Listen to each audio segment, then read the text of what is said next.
satu lagi attitude Bumi Putra khususnya. Jangan anggap persaingan ini banyak saya dengar antara peniaga-peniaga Melayu dia kata, kau bandingkan dengan peniaga Cina, nya akan mudah nak menjatuhkan rakan, Nya simoknya yang ibarat macam ketam, ketam yang kambing nak nya narik antara si mau kalahkan naik ke atas lah. Nya sentiasa nya ataupun nyamuk naik ke atas lah. Kalahkan yang sama-sama maju ditarik. You see how crab trying to climb the wall?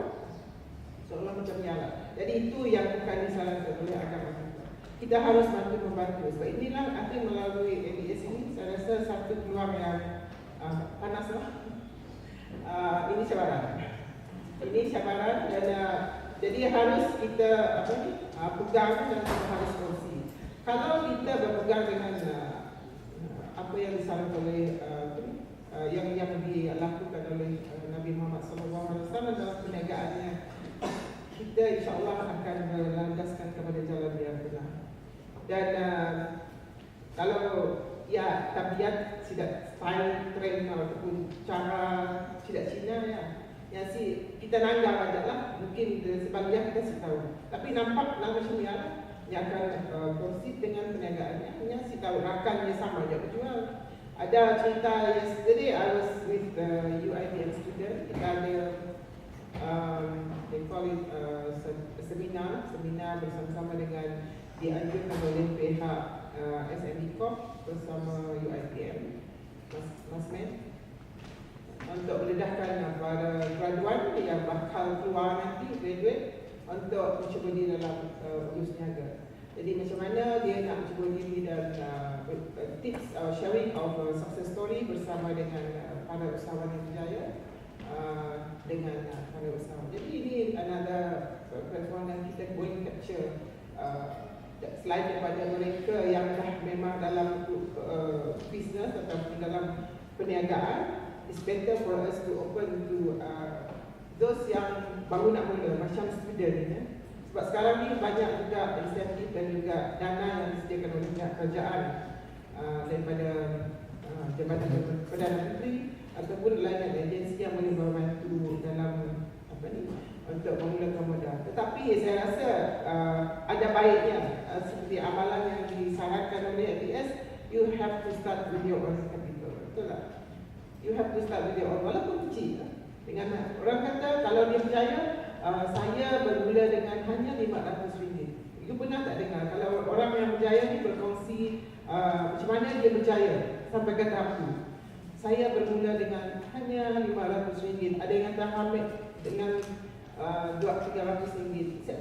Maknanya modal yang amat sedikit. Tapi dengan niat yang jujur, dengan ikhlas, dengan dengan ingin nak maju, nyasi akan terus bersama, akan belajar tips-tips, berkongsi dengan cara itu pun kita dapat network dan berkongsi pengalaman daripada yang berjaya. Jadi terutama yang baru nak memulakan tapak dalam perniagaan, kita belajar dengan yang berjaya. Jadi itulah suasana yang kita harus adakan. Jadi through ABS, saya promote ABS bunyinya. Baguslah sebab kaedah platform ini untuk kita bekerjasama. Kepada yang tidak tahu akan berkongsi dengan yang tahu. Jadi tidak ada istilah kata si mau tolong atau macam-macam sikap ketam tadi, ketam berjalan. Jadi saya bersyukurlah sebab kita tahu dalam urusan niaga yang kita ceburi masa ini amat mencabar, bukan hanya persaingan di dalam negeri kita pun, tapi di luar juga, dengan open marketnya, dengan GST-nya baru, dengan dengan kes-kes halal-halalnya. All those things memang memerlukan ilmu pengetahuan dan juga kita harus usaha sendiri untuk mengenal pasti apakah yang dimasukkan untuk kita sebagai is our guide for us to melaksanakan tugas kita di dalam urusan perniagaan.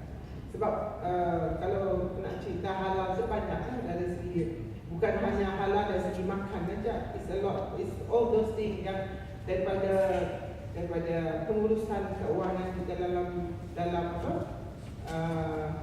pengurusan keuangan dalam kita menguruskan orang kata jangan terbitkan rasuah lah apa dan sebagainya itu, jangan makan riba lah, nanti untuk orang kecil-kecil kita tahu. Jadi kami perlu belajar juga. Jadi kita nak berkongsi dengan yang mungkin ramai yang mungkin tidak mengetahui.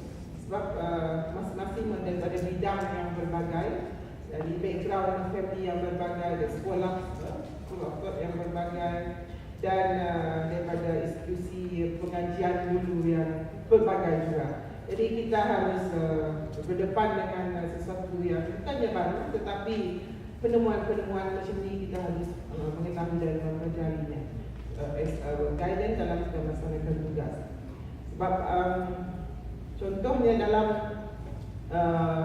kehalalan makanan tu, halal, cerita halal tu is a big thing juga lah. Bukan hanya, especially dalam proses makanan. Kita memang menghasilkan makanan yang halal, tapi kita harus tahu dalam proses kita nak mencipta ataupun menjadikan satu makanan yang kita memang agak kuih halal. Jadi proses tu dalam nak membentuk hasil, even as simple as membuat bakery roti, perlu dari bahan-bahan sumber-sumber yang menjadikan hingga menjadikan satu roti. Ya, jadi perlu dan proses kita harus mengkaji.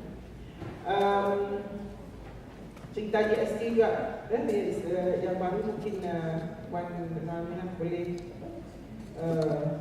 masukkan juga. Sebab ada yang kata if you talking about GST, ialah kalau goods and services tax ni kita tahu ni akan diwujudkan pada tahun depan lah. Tapi sekarang ni kita dah terasa dia punya bahang ni mana ada dah masuk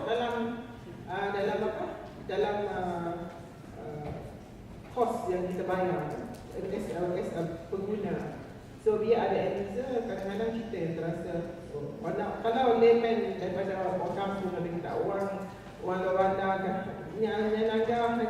orang biasa lah yang tahu yang GST is just the word GST, what exists in that pun kita pun si tahu.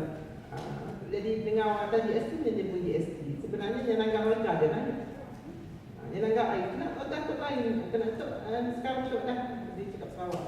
Jaga tok dah naik, yang nanggap naik saja. Tapi by the end of the day we have to know also. Tapi walaupun termasuklah barang-barang yang memang kerajaan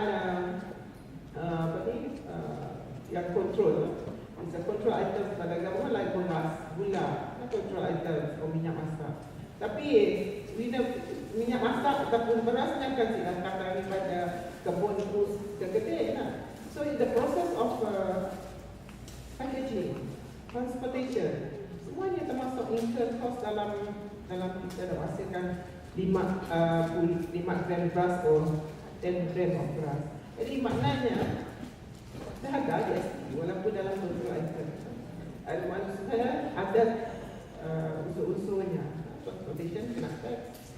So perlu ilmu macam tu lah dikongsikan bersama dengan ahli-ahli perniagaan yang ada. Jadi saya harap lebih ramai lagi untuk mencuba diri masuk dalam join in. Just untuk satu is networking. Saya rasa networking antara ahli-ahli yang entrepreneur or business person ni dalam negeri Sarawak dapat bergabung kali berkongsi idea itu yang spesifiknya lah.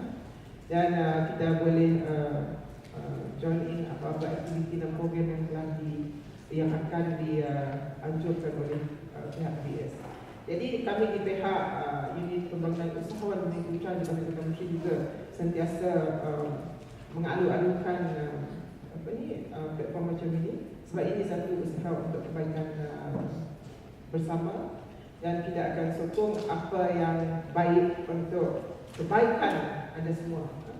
Dan saya juga, kami juga bekerjasama dengan agensi-agensi di Semenanjung Malaysia untuk kita bersama-sama, bukan hanya dari segi dana, membantu dana, sebab kita tahu banyak dana institusi yang menyediakan dana macam tekun, atau mungkin ada yang meminjam daripada tekun. Pihak Raja pun ada menyediakan, terutama kepada young entrepreneurs. Kena saya ada ikon. Young entrepreneurs untuk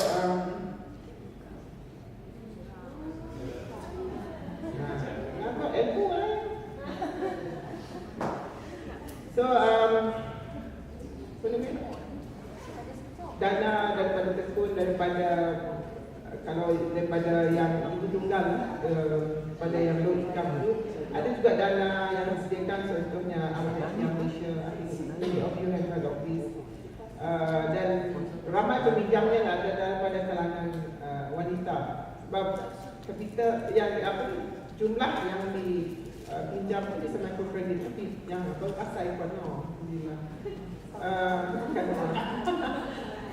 Jadi kalau ada AIM ni, Amanah Malaysia, mereka hanya meminjam dalam jumlah yang kecil.